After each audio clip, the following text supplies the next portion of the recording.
په بلوچستان کې د ځانمرګي برید وروسته د پاکستان دفاع وزیر توندې نیوکې خو ورته د افغانستان اسلامي امارت لخوا توند غبرګون. سلام ستړي مشه، وخت مو په خیر، پام وکړئ د ایران ټي وي یوټیوب چینل څخه تازه او مهم خبر ته.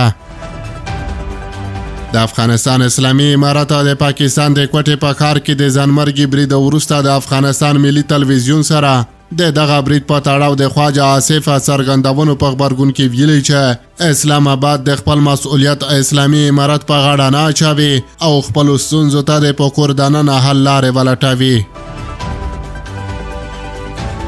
د نومبر په 9 د پاکستان د بلوچستان ایالت د کوټې په ښار کې د یوه ځانمرګي برید وروسته چې له امله د دغه هیواد د امنیتي ادارو د یو شمېر منصوبینو په ګډون په لسګونه کسان مړه او ټپیان شوي وو.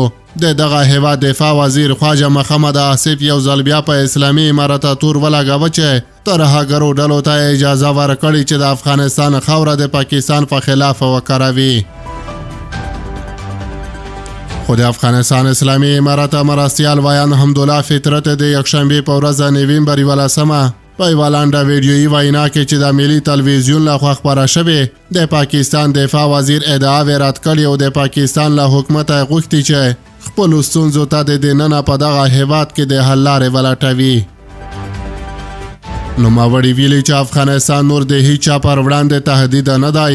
پاکستان د خپل مشکلات زموږ پر غاړه نه اچوي او خپلو داخلي مشکلاتو ته د پکور دننه حل پیدا کړي. د پاکستان دفاع وزیر خواجه آصف د جیو نیوز تلویزیون په یوه خپرونه کې د خبرو پر مهال وویل چې د افغانستان اسلامي امارت په افغانستان کې د ترهګرو ډلو د فعالیتونو په مخنیوي کې پاتې راغلی. نوموړي ګواښ وکړ چې پاکستان ته د دغو اقداماتو پر خلاف د پرېکنده ګامونو د اوچتولو اړتیا ده. خو د افغانستان اسلامي امارت مرستیال ویان دا ویلي چې د خواجه محمد آصف دغه ادعاوې په کلکه ردوي او دا پیښې په اسلامي امارت پورې هیڅ تړاو نه لري. نوموړي ویلي چې دغه موضوعات موږ پورې هیڅ اړه نه لري. اسلامي امارت چاته اجازه نه ورکوي چې د افغانستان خاوره د نورو پر خلاف وکاروي.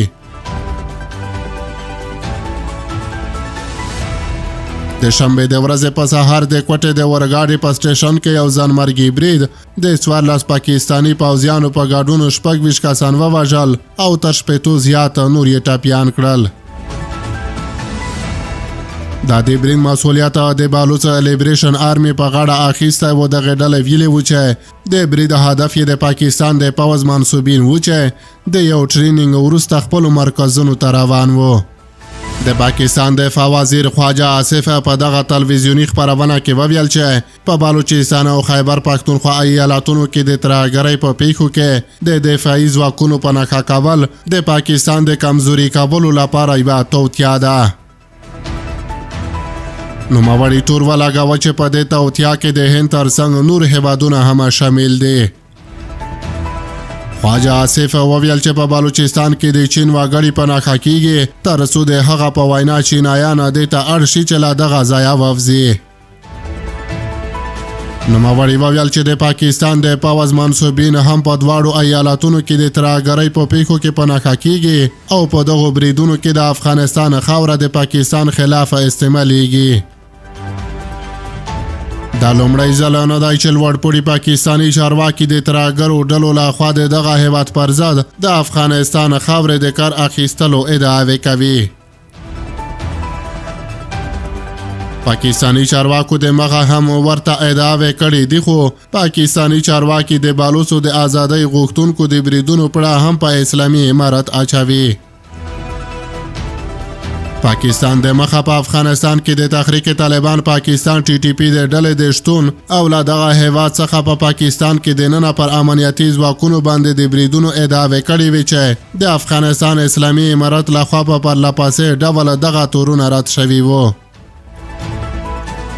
د افغانستان د بهرنیو چارو وزارت او په اسلام آباد کې د افغانستان سفارت په جلا جلا اعلامیو کې د کوټې په ښار کې د تېرې شنبې د ورځې برید په سختو ټکو غندلی وو. د پاکستان د پښتونخوا او بلوچستان په ایالتونو کې په روان 2024 کال کې وسلوال بریدونه زیات شوي چې اکثره پکې د دغه هیواد امنیتي منصوبین په نښه شوي دي. د خیبر پښتونخوا ایالت کې د اکثره د دغه بریدونو مسؤلیت تحریک طالبان پاکستان او په بلوچستان ایالت کې د بالوسو د آزادۍ اردو ډلې پر غاړه اخیستی دی. افغانستان له بنگلاديش څخه د دریو ورځنیو سیالیو لړۍ وګټله. رحمان الله ګوربز په نړیواله کچه لوی ریکارډ جوړ کړ او افغانستان له دې وروسته زیمبابوې ته سفر کوي. افغانستان له بنگلاديشه د 53 اوریزه سیالیو لوبلړۍ وګټله او رحمان الله ګوربز د نړۍ په کچه لوی ریکارډ خپل کړ. د افغانستان کرکټ ملي لوبډلې بنگلاديش ته د 3 ورځنیو سیالیو په اخري لوبه کې په ماتې ورکولو سره د دغه لړۍ اتلولي خپله کړه. د لوبلړۍ وروستۍ سیالۍ د نومبر په 11 نیټه د متحده عربي اماراتو د شارجې په لوبغالي کې وشوه چې لومړی توپ وهنه پکې بنگلاديش وکړه. بنگلاديش د 8 لوبغاړو په سوځېدو سره په 500 اورونو کې 244 منډې وکړې. د دې لوبډلې په ګټه محمد الله 98 او مهدي حسن 66 منډې وکړې. په افغان توپ اچوونکو کې عظمت الله عمرزي د بنگلاديش 4 ویکټې، راشد خان او محمد نبی یو ویکټ واخیسته. افغانستان ورکړل شوی هدف د لوبې په 48.2 اورونو کې د 5 ویکټو په زیان پوره کړ. په دې سیالۍ کې رحمان الله ګوربز سلیزه ووهله او 101 منډې وکړې. دا په یو ورځنیو 50 اوره کرکټ سیالیو کې د نوموړې 8مه سلیزه وه. عظمت الله عمرزي د ښې توپ اچونې تر څنګ په بیټینګ کې هم 80 نسوځېدلې منډې وکړې. د لوبې غوره لوبغاړی اعلان شو. محمد نبی 34 منډې وکړې. په دې سره هغه په دې 3 سیالیو کې 115 منډې وکړې او 2 ویکټې واخیستې. نوموړی له همدې امله د لوبلړۍ غوره لوبغاړي جایزه واخیسته. تر دې مخکې د دغه سیالیو یوه لوبه افغانستان او بله بنگلاديش ګټلې وه. رحمان الله ګوربز د نړۍ په کچه 2یم لوبغاړی شو چې په کم عمر کې زیاتې 8 سلیزې جوړوي. رحمان الله ګوربز د 22 کاله او 349 ورځو په عمر سره په یوه ورځنیو نړیوالو سیالیو کې 8 سلیزې جوړې کړې. له دې وړاندې د سویلي افریقا ویکټ کیپر او پایلیز توپ وهونکي کوینټن ډیکاک د 22 کاله او 212 ورځو په عمر سره 8 سلیزې جوړې کړې وې.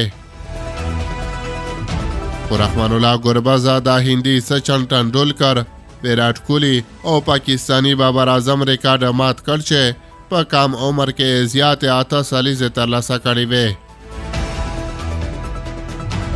ټاکل شوې ده چې افغان لوبډله به له دې وروسته زیمبابوې ته سفر وکړي چې د کوربه هیواد خلاف به 3 اوریزه، 53 اوریزه او 2 ټیسټ سیالۍ ترسره کړي.